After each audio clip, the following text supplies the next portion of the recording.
Bismillahirrahmanirrahim. Assalamualaikum warahmatullahi wabarakatuh. Hari ini kita bertemu lagi bersama Bu Farah. Kita akan membahas pembelajaran fikih.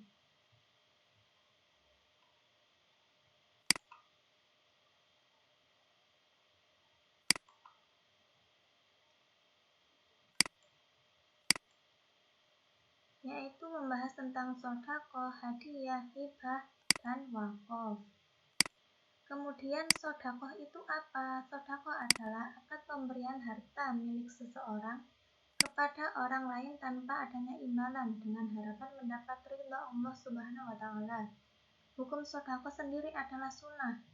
Sodaqoh itu tidak hanya dalam bentuk materi, tetapi juga dalam bentuk tindakan seperti senyum kepada orang lain termasuk sodaqoh. Adapun hadis yang diriwayatkan oleh Bukhari yang artinya tersenyumlah di hadapan temanmu. Hal itu merupakan bagian dari sodaqoh. Kemudian hadiah. Hadiah itu apa? Hadiah adalah akad pemberian harta milik seseorang kepada orang lain tanpa adanya imbalan sebagai penghormatan atas suatu prestasi. Hukum hadiah menghadiahkan dari orang Islam kepada orang di luar Islam atau sebaliknya adalah boleh. Karena persoalan ini termasuk sesuatu yang berhubungan dengan sesama manusia, yaitu hablum minan nas. Hukum hadiah adalah mubah, artinya boleh saja dilakukan dan boleh juga ditinggalkan. Kemudian syarat sodaqoh dan hadiah itu apa aja? Di sini dijelaskan menjadi 4 bagian. Yang pertama, orang yang memberikan sodaqoh atau hadiah itu harus sehat akalnya, yaitu waras, tidak di bawah perwalian orang lain. Orang gila, anak-anak, atau orang yang kurang sehat jiwanya seperti pemboros itu tidak sah dalam melakukan sodaqoh dan hadiah. Yang kedua adalah penerima haruslah orang yang benar-benar memerlukan atau yang membutuhkan bantuan karena keadaannya yang terlantar atau kurang baik dalam kehidupannya.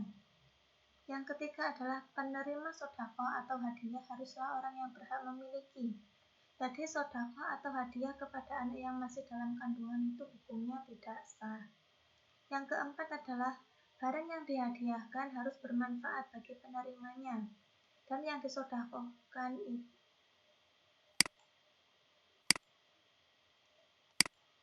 Kemudian rukun sodaqoh itu juga ada 4. Yang pertama, adanya pemberi sodaqoh atau hadiah. Yang kedua, adanya penerima sodaqoh atau hadiah. Yang ketiga, adanya ijab kabul, artinya pemberi menyatakan memberikan dan penerima menyatakan suka atau menerima. Yang keempat adalah adanya barang atau benda yang disodaqohkan atau yang dihadiahkan. Kemudian hikmah sodaqoh dan hadiah itu dijelaskan ada 3, yaitu yang pertama, hikmah sodaqoh itu dapat menumbuhkan ukhuwah Islamiyah. Yang kedua, dapat menghindarkan dari berbagai bencana, dan yang ketiga akan dicintai oleh Allah Subhanahu wa Ta'ala. Hikmah hadiah itu ada berapa? Ada 2, apa saja? Yang pertama, menjadi unsur bagi suburnya kasih sayang, dan yang kedua, menghilangkan tipu daya dan sifat kedengkian. Kemudian selanjutnya kita akan membahas tentang perbedaan antara sodaqoh dan hadiah.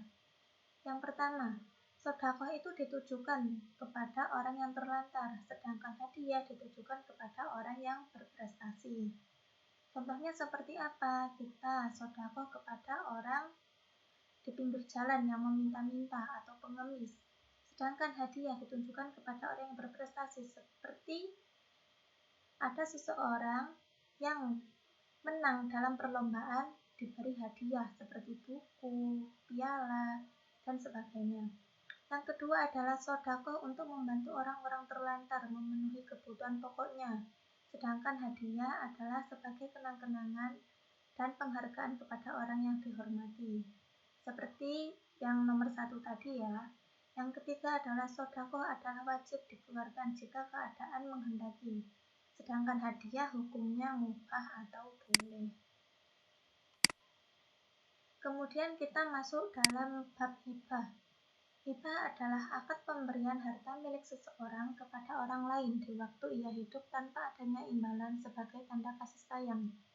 Memberikan sesuatu kepada orang lain, asal barang atau harta itu halal, termasuk perbuatan terpuji dan mendapatkan pahala dari Allah. Untuk itu hukumnya hibah adalah mubah. Rukun dan syarat hibah itu ada 4. Yang pertama adalah pemberi hibah atau wahib. Syarat pemberi hibah atau wahib adalah sudah balik, dilakukan atas dasar kemauan sendiri, dibenarkan melakukan tindakan hukum, dan orang yang berhak memiliki barang. Yang kedua, penerima hibah atau mauhub lahu, yaitu hendaknya penerima hibah itu terbukti adanya pada waktu dilakukan hibah. Yang ketiga adalah barang yang dihibahkan atau mauhub.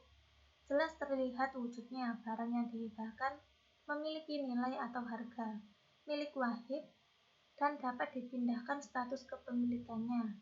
Yang keempat adalah akad atau adanya ijab dan kabul. Kemudian macam-macam hibah itu ada 2. Yang pertama adalah hibah barang, yaitu memberikan harta atau barang kepada pihak lain yang mencakup materi dan nilai manfaat harta atau barang yang pemberiannya tanpa ada tendensi atau harapan. Yang kedua adalah hibah manfaat, memberikan harta kepada pihak lain agar dimanfaatkan harta atau barang yang dihibahkan tersebut. Namun materi, harta atau barang itu tetap menjadi milik pemberi hibah. Kemudian hikmah hibah itu dijelaskan menjadi 3. Yang pertama adalah menumbuhkan rasa kasih sayang kepada sesama. Yang kedua, menumbuhkan sikap saling tolong-menolong. Dan yang terakhir, dapat mempererat tali silaturahmi dan menghindarkan diri dari berbagai malapetaka. Kemudian kita masuk ke dalam bab wakaf. Wakaf menurut bahasa berarti menahan, sedangkan menurut istilah, wakaf itu memberi sesuatu barang atau harta yang dapat diambil manfaatnya untuk digunakan bagi kepentingan masyarakat menuju keridhaan Allah Subhanahu wa Ta'ala. Contohnya seperti apa? Seperti kita mewakafkan tanah untuk dibuat masjid.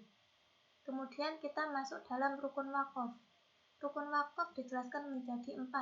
Yang pertama adalah orang yang memberikan wakaf atau wakif. Yang kedua, orang yang menerima wakaf atau mauquf lahu. Dan yang ketiga, barang yang diwakafkan atau mauquf. Dan yang keempat, ikrar penyerahan atau juga bisa disebut dengan akad. Kemudian syarat-syarat wakaf. Yang pertama, orang yang memberikan wakaf berhak atas perbuatan itu dan atas dasar kehendaknya sendiri atau tidak,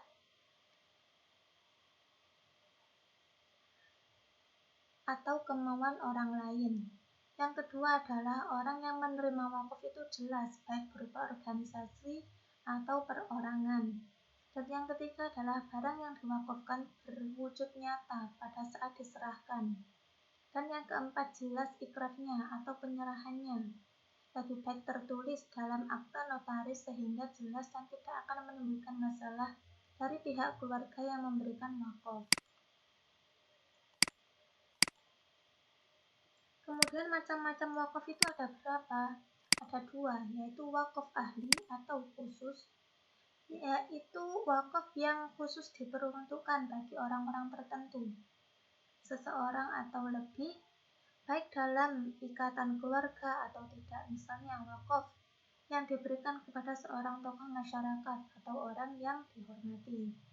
Yang kedua adalah wakaf khairi atau umum, wakaf yang diperuntukkan bagi kepentingan umum, misalnya wakaf untuk masjid, pondok pesantren, dan madrasah. Kemudian hikmah wakaf itu ada berapa? Ada 4. Yang pertama adalah menanamkan sifat zuhud dan melatih tolong-menolong untuk kepentingan orang lain.